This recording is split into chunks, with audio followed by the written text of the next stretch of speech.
تو انہیں معلوم ہو جائے کہ ہدایت کیا ہے. باقی جو لوگ بگاڑ مچانا چاہتے ہیں، نبی صلی اللہ علیہ وسلم سے زیادہ بہترین نبوت کا دور کس کا ہوگا؟ قرآن گواہ ہے اس بات پر کہ آپ کے زمانے کے آخری عرصے تک آپ کے شہر مدینہ میں ایسے لوگ تھے جو منافق تھے. تو اس کا مطلب یہ ہوا کہ پیغمبروں کے آنے سے یہ نہیں ہوتا کہ سارے لوگ نیک ہو جاتے ہیں.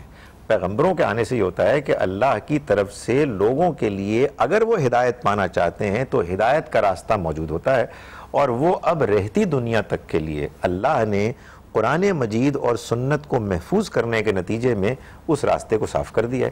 تو اب پیغمبروں کے آنے کی ضرورت نہیں ہے.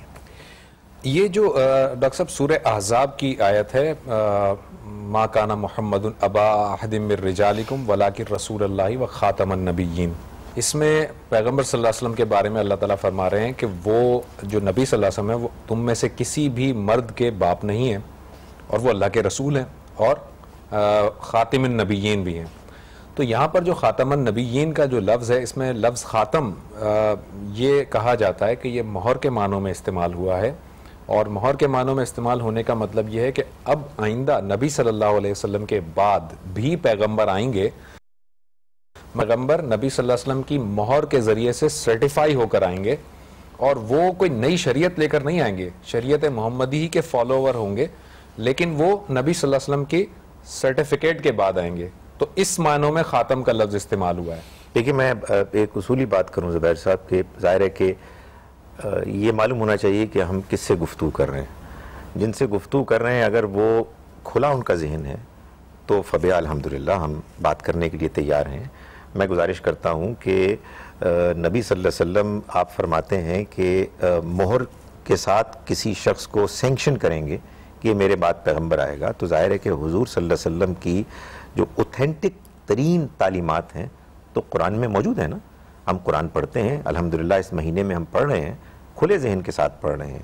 یعنی معلوم بھی نہیں ہوتا، اشارہ بھی نظر نہیں آتا ہم کو پورے قرآن میں کہ کہیں نبی صلی اللہ علیہ وسلم کے چھوڑے ہوئے محفوظ قرآن میں کوئی یہ بات معلوم ہو کہ بھائی میرے بعد ایک اور پیغمبر آنے والے ہیں، ان کا یہ نام ہوگا، فلاں بستی میں ہوں گے.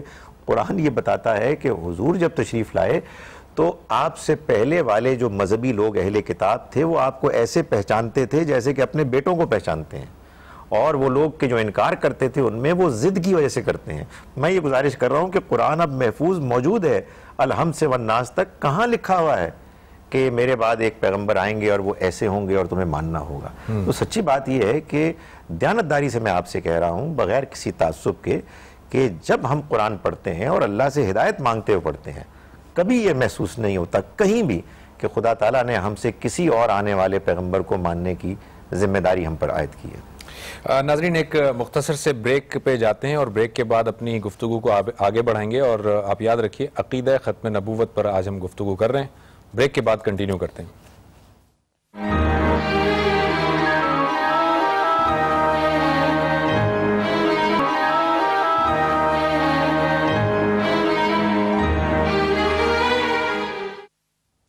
جی ویلکم بیک ناظرین.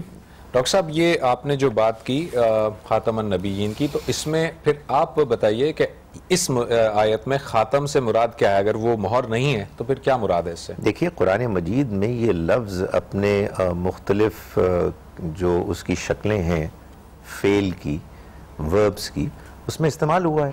جیسے اللہ تعالیٰ فرماتے ہیں ختم علی قلبہ، اس نے اللہ نے ان کے دلوں پر مہر کر دی. مہر سے مراد یہ ہے کہ ان کے دل پر ایسا ٹھپا لگ گیا ہے کہ اب ایمان اور ہدایت ان کے اندر داخل نہیں ہو سکتی. اسی طرح سے نبی صلی اللہ علیہ وسلم کی آمد اب نبیوں کے سلسلے پر ایک ایسی مہر ہے کہ اس کے بعد اب کوئی اور نبی اس کے بعد آ نہیں سکتا. اس کو خود حضور نے بڑی خوبصورت انداز میں یوں بیان فرمایا کہ میری مثال ایسے ہے کہ جیسے ایک بہت عمدہ قصر محل تھا جو بالکل مکمل تھا، لوگ آ کے دیکھ کے خوش ہوتے تھے، لیکن ایک اینٹ تھی کہ جو ابھی غائب تھی. میں وہ آخری اینٹ ہوں نبوت کے قصر میں، اس کے بعد یہ مکمل ہو گیا ہے. اب کوئی ضرورت ہی نہیں ہے اس میں کسی مزید کنسٹرکشن کی. ایک مکمل آپ کے پاس ایک محل ہے جو تیار ہو چکا ہے، اس میں اب کسی اضافے کی کوئی گنجائش ہی نہیں. ڈاکٹر صاحب یہ پہلا کویشچن ان کا یہ تھا کہ حیض کے ایام میں زبانی تلاوت کی جا سکتی ہے؟ جی بالکل کی جا سکتی ہے. آپ کو جو اللہ کا ذکر کرنا ہے وہ بے شک کریں. نبی صلی اللہ علیہ وسلم نے اس معاملے میں حضرت عائشہ کو بھی یہی بات بتائی تھی.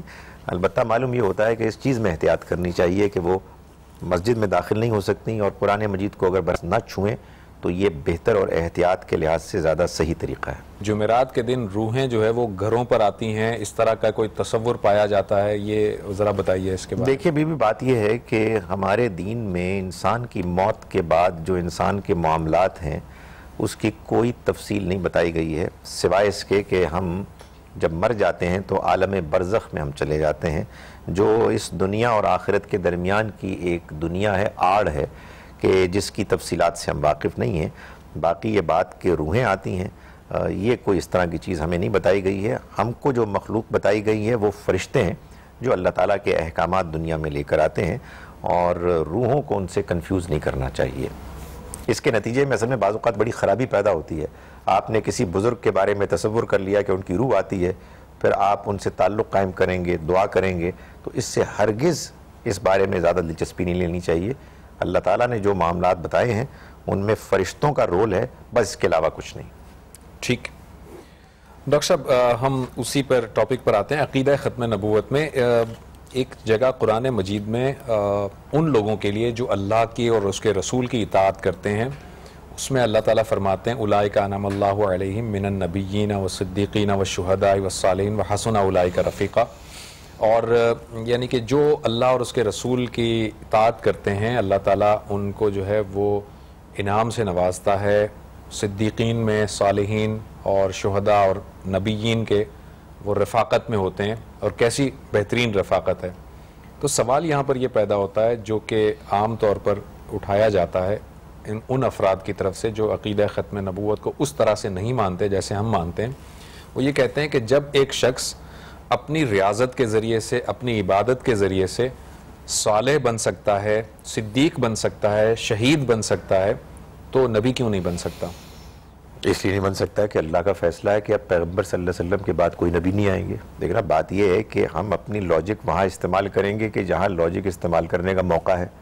جہاں موقع ہی نہیں ہے، جہاں اللہ تعالیٰ نے ایک فیصلہ سنا دیا، تو پھر وہاں ہم کیسے یہ تصور کریں کہ اللہ نے جب تک طے کر لیا ہے کوئی پیغمبر نہیں آئیں گے تو کوئی پیغمبر ہم اپنی لاجک سے دریافت کرنے کی، برآمد کرنے کی کوشش کریں. گزارش یہ ہے کہ اس آیت پر اگر آپ دھیان سے غور کریں تو آپ کو یہ معلوم ہوگا کہ اللہ تعالیٰ یہ فرما رہے ہیں کہ جو اللہ اور اس کی رسول کی اطاعت کریں گے ان کو ہم جنت میں داخل کریں گے. اور جنت معلوم ہے کون سی جگہ ہے؟ مع الذین ہے. وہ جگہ ہے کہ جہاں ان کو نبیوں کی، صدیقوں کی، شہیدوں کی اور صالحین کی رفاقت ملے گی. اور آگے آخر میں فرمایا کہ وَحَسُنَ أُولَئِكَ رَفِيقًا، کیا ہی عمدہ رفاقت ملے گی. اس کا تعلق دنیا سے ہے ہی نہیں. نبوت کے بارے میں کہا جاتا ہے، اور یہ بات بالکل صحیح ہے، یہ وہ چیز نہیں ہے کہ جو کسبی ہے کہ آپ اپنے کسب اور محنت سے پا سکیں. یہ وہ بھی ہے، یہ اللہ عنایت کرتا ہے، اور جب عنایت کرتا ہے جب ضرورت ہوتی ہے. اب جب اس نے فیصلہ کر لیا کہ دین مکمل ہو گیا، محفوظ ہو گیا، قیامت تک کے لیے اس کو اللہ تعالیٰ نے اس کی کتاب کو اور سنت کو محفوظ کر لیا، اب نبوت کی کوئی ضرورت نہیں ہے. اچھا ڈاکٹر صاحب، یہ جو ہے سورہ بقرہ کے اندر ہم آتے ہیں تو سورہ بقرہ میں ایمان والوں کے لیے، متقی افراد کے لیے اللہ تعالیٰ نے بتایا کہ متقی کون ہیں، جو کہ غیب پر ایمان لاتے ہیں، جو آپ پر اتاری گئی کتاب اس پر ایمان لاتے ہیں، پہلے جو کتابیں اتری ان پر ایمان لاتے ہیں، نماز قائم کرتے ہیں، زکوٰۃ دیتے ہیں. اس کے بعد ہے وَبِالْآخِرَةِ هُمْ يُوقِنُونَ، اور وہ لوگ ہیں جو آخرت پر یقین بھی رکھتے ہیں. یہاں پر یہ بھی بتایا جاتا ہے کہ یہاں پر آخرت سے مراد یہ ہے کہ آپ کے بعد آنے والے، یعنی کہ گویا یہ کہ متقی افراد وہ ہیں جو آپ کے بعد آنے والے کسی پیغمبر کے آنے کا، اس کے نبی ہونے کا یقین بھی رکھتے ہیں. اور اگر یہ لوگ ہیں تو یہ اصل میں متقی ہیں، اور جو اس چیز کا یقین نہیں رکھتے وہ متقی نہیں ہیں. اس میں وبالآخرتی کے معنوں میں کیا یہ قیامت ہے، یا آخرت کا مطلب ہے بعد کا زمانہ؟ دیکھیں، اگرچہ کہ قرآن مجید میں سورہ والضحیٰ میں یہ لفظ بعد کے زمانے کے لیے بھی استعمال ہوا ہے، مگر بالعموم جہاں بھی ایمان اور عقیدے کے ساتھ اس کو بیان کیا گیا ہے تو اس میں ہمیشہ مرنے کے بعد کی زندگی کے بارے میں عقیدہ ہے کہ جو مراد لیا گیا ہے. اور یہاں جس مقام کا آپ ذکر کر رہے ہیں وہاں بھی اگر مان لیا جائے کہ بعد میں آنے والے کسی پیغمبر کے ایمان کی بات ہو رہی ہے تو وہ آخرت کا عقیدہ کہاں گیا جو قرآن مجید کی دعوت کا اصل مرکز ہے؟ معلوم یہ ہوا کہ اللہ تعالیٰ نے ایک ایسی نبوت کا ذکر تو کیا کہ جس کا کہیں اور ذکر نہیں کیا، لیکن یہ بات بیان ہی نہیں کی کہ آخرت کو ماننا ضروری ہے۔ تو اصل میں بات یہ ہے کہ یہ ایک بڑی کمزور بات ہے۔ اس میں آخرت کا ذکر جب اللہ تعالیٰ اس طرح سے کرتے ہیں کہ وہ اس پر ایمان لاتے ہیں، تو قرآن مجید میں ہر جگہ وہ موت کے بعد والی زندگی ہے، اور وہ گروہ کے جو نبی صلی اللہ علیہ وسلم کے بعد ایک اور نبی کو ماننے کے قائل بھی ہیں۔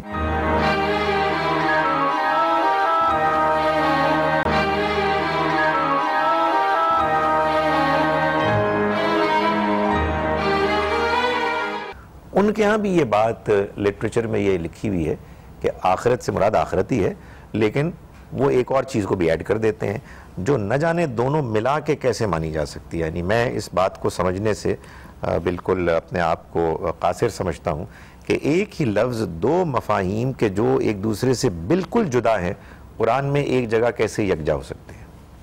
ڈاکٹر صاحب، مولانا کے معنی کیا ہیں؟ ہمارا دوست، ہمارا ساتھی، ہمارا مددگار، اس طرح کے مفہوم میں آتا ہے، اور یہ ہماری زبان میں ایک احترام کے طور پر ان حضرات کے لیے استعمال ہوتا رہا ہے کہ جو نیک، دیندار، دین کو جاننے والے، دین کو بیان کرنے والے لوگ ہیں۔ ہماری زبان میں جب بھی اس کو اس مفہوم میں استعمال کیا گیا ہے، جب بھی آپ کسی عالم کے بارے میں کہتے ہیں کہ مولانا فلاں، تو کبھی ہمارے ذہن کے کسی گوشے میں بھی ایسا نہیں ہوتا کہ ہم ان کو کوئی الوہیت کا مقام دے رہے ہیں۔ بعض اوقات زبان میں ایسا ہو جاتا ہے کہ آپ ایک ہی لفظ کو مختلف مفاہیم میں استعمال کرتے ہیں، ان میں سے ایک مفہوم وہ ہوتا ہے کہ جس کے بارے میں آپ جانتے ہیں کہ اگر آپ اس مفہوم میں استعمال کر رہے ہیں تو اس میں کسی اور کو شریک نہیں کریں گے۔ دیکھیے، ہمارے قرآن مجید ہی میں اس کی مثال ہے کہ ہم لفظ رسول دیکھتے ہیں کہ وہ ایک تو اس اصطلاحی مفہوم میں استعمال ہوا ہے کہ جس میں ہم جانتے ہیں کہ اللہ نے اپنے ان بندوں کو، پیغمبروں کو چنا کہ جو ایک خاص مشن کے ساتھ دنیا میں آئے۔ لفظ ہے رسول کہ جو اپنے لغوی مفہوم کے لحاظ سے فرشتوں کے لیے بھی استعمال ہوا ہے، اور یہی لفظ ہے کہ جو سورہ یوسف میں مثال کے طور پر اللہ تعالیٰ نے اس شخص کے لیے استعمال کیا کہ جو حضرت یعقوب کے پاس پیغام لے کر آیا، یا کی جگہ بادشاہ کا پیغام لے کر آیا حضرت یوسف کے پاس۔ تو اب ظاہر ہے کہ یہ دیکھنا پڑے گا نا کہ لفظ کس مفہوم میں استعمال ہو رہا ہے۔ تو جب آپ مولانا استعمال کریں گے اس مقصد کے لیے کہ آپ اللہ کو پکار رہے ہیں، اور اللہ کا مولا ہونا اس خاص مفہوم میں ہے کہ اس کے مدد دینے کے بعد کوئی اور اس کے مقابلے کی مدد دے ہی نہیں سکتا، تو تب تو یقیناً ایک ایسی چیز ہے کہ اگر ہم اس کو کسی اور کے لیے استعمال کریں گے تو یہ ناجائز اور غلط ہوگا۔ لیکن اگر ایک عام زبان میں عزت کے لیے یہ لفظ ایک اور مفہوم میں استعمال ہو رہا ہے تو اس پر آپ وہ اعتراض نہیں کر سکتے، تاہم آپ محسوس کرتے ہیں کہ آپ کو اس میں پریشانی ہے تو آپ نہ استعمال کریں۔ لیکن ظاہر ہے کہ زبان کی ڈیولپمنٹ اور اس کا اپنا ایک استعمال کا ایک طریقہ ہوتا ہے جس کو آپ روک نہیں سکتے۔ ڈاکٹر صاحب، یہ جو لوگ اس دنیا سے رخصت ہو جاتے ہیں، اگر وہ خواب میں آئیں اور خواب میں آ کر وہ مختلف آپ کو چیزیں کہتے ہیں، ہدایات دیتے ہیں، جیسے انہوں نے کہا کہ فلاں جانور قربان کر دو، اس کے گوشت کو تقسیم کر دو یا کھاؤ، تو اس طرح کی اور کچھ ہدایات اگر وہ دیتے ہیں تو یہ لازمی ماننی ضروری ہیں یہ چیزیں؟ دیکھیں، ایک بات تو یہ جان لیں کہ جو آپ کہہ رہے ہیں کہ خواب میں وہ آتے ہیں، تو اصل میں خواب میں وہ نہیں آتے۔ خواب میں اللہ تعالیٰ آپ کے لیے علامتی طور پر ان کے ذریعے سے کوئی چیز کہلوا سکتے ہیں۔ یہ بھی ہو سکتا ہے کہ یہ محض انسان کی اپنی سوچ، اپنے فکر، اپنی پریشانی، اپنے جذبات کا ایک اس کے خواب میں ایک اظہار ہو جائے اور وہ اس طرح سے مشکل ہو جائے، یہ بھی امکان ہے۔ اور یہ بھی امکان ہے کہ خدا تعالیٰ کی طرف سے کوئی اشارہ ہو۔ اس کا فیصلہ آپ کو کرنا ہے، اور آپ کو فیصلہ کرنا ہے اپنے ضمیر کے اطمینان کے ساتھ، جو دین کا علم آپ کے پاس ہے اس کی روشنی میں، اور جو آپ کو کہا گیا ہے اس کو بھی سامنے رکھ کر، اس لیے کہ یہ ممکن ہے کہ جو بات کہی گئی ہے وہ بڑی معقول بات ہے۔ اگر کوئی معقول اچھی بات ہے اور وہ دین میں بھی جائز ہے تو پھر ظاہر ہے کہ اس پر عمل کرنے میں کوئی حرج نہیں ہے، اس کو اللہ کی طرف سے ایک اشارہ سمجھنا چاہیے۔ لیکن بعض اوقات ایسا ہو سکتا ہے کہ آپ وہم میں مبتلا ہو جائیں اور آپ کو خواب پر خواب آنے شروع ہو جائیں، اور جو فوت ہوئے ہیں وہ آ کے آپ کو طرح طرح کی فرمائشیں کرنے لگیں۔ تو آپ یہ جان لیں کہ یہ ضروری نہیں ہے کہ جو آپ کو خواب میں نظر آ رہے ہیں وہ واقعی آپ کے پاس آ گئے ہیں خواب میں، بلکہ اللہ تعالیٰ کی طرف سے بعض اوقات علامتی طور پر کچھ پیغامات آپ کو مل سکتے ہیں۔ ناظرین ایک بریک سے واپس آئیں گے ہم۔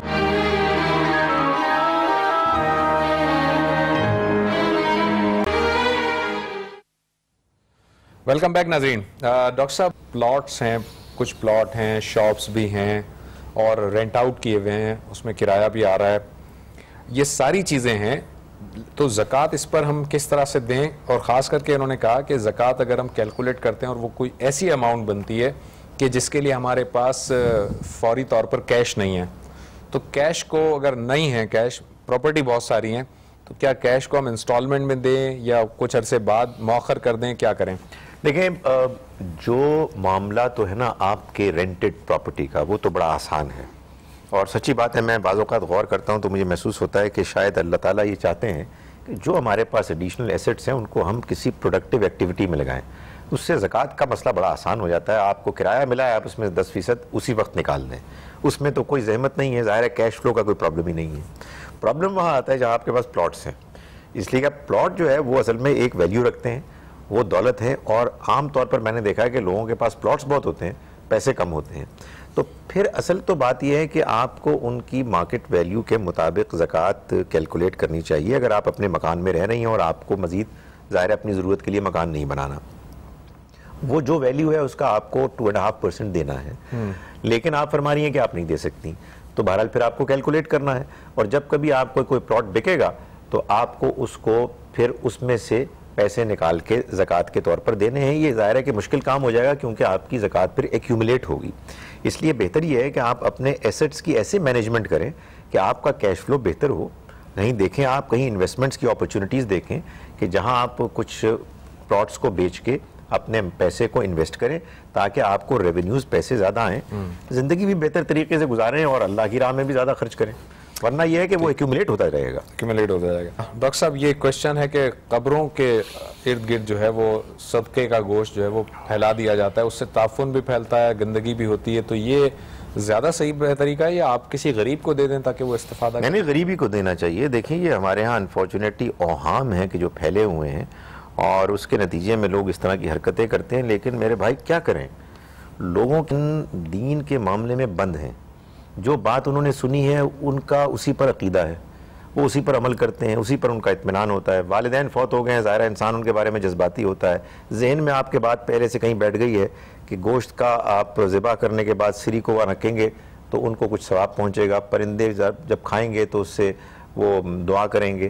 اس طرح کے نظریات جب لوگوں کے ذہنوں میں بیٹھ جائیں اور لوگ دین کے معاملے میں سوچنے، غور کرنے، قرآن مجید کی روشنی میں سمجھنے کے لیے تیار نہ ہوں، بہت مشکل ہو جاتا ہے۔ تو اس لیے میرا خیال ہے کہ انسان کو دعا بھی کرنی چاہیے، لوگوں کے لیے نرمی سے ان کو سمجھانا بھی چاہیے، لیکن یہ بات تو بالکل درست نہیں ہے، دین میں اس کی کوئی حیثیت نہیں ہے کہ جو آپ بتا رہے ہیں عمل۔ پلاٹ جو ہے اگر اس پہ ہم زکوٰۃ دینا چاہیں تو وہ کرنٹ پرائس پر ہوگا یا جس پہ خریدا تھا اس پہ ہوگا؟ صرف جی میں نے یہ گزارش کی تھی کہ دیکھیں جو بھی آپ کو زکوٰۃ دینی ہوتی ہے وہ ان ایسٹس پہ دینی ہوتی ہے جو آپ کے پاس ہیں، اور وہ کرنٹ ظاہر ہے کرنٹ ہی ویلیو ہوگی۔ ٹھیک ہے، یہاں پر ہم اپنے پروگرام کو وائنڈ اپ کرتے ہیں اور کل اگر ممکن ہوا تو ہم اسی ٹاپک کو آگے بڑھائیں گے، ورنہ ہم کچھ سورہ توبہ کے حوالے سے بات کو جاری رکھیں گے۔ کل تک کے لیے زبیر احمد کو اور ڈاکٹر خالد ظہیر کو اور سفر ہدایت کی ٹیم کو اجازت دیجیے۔ اللہ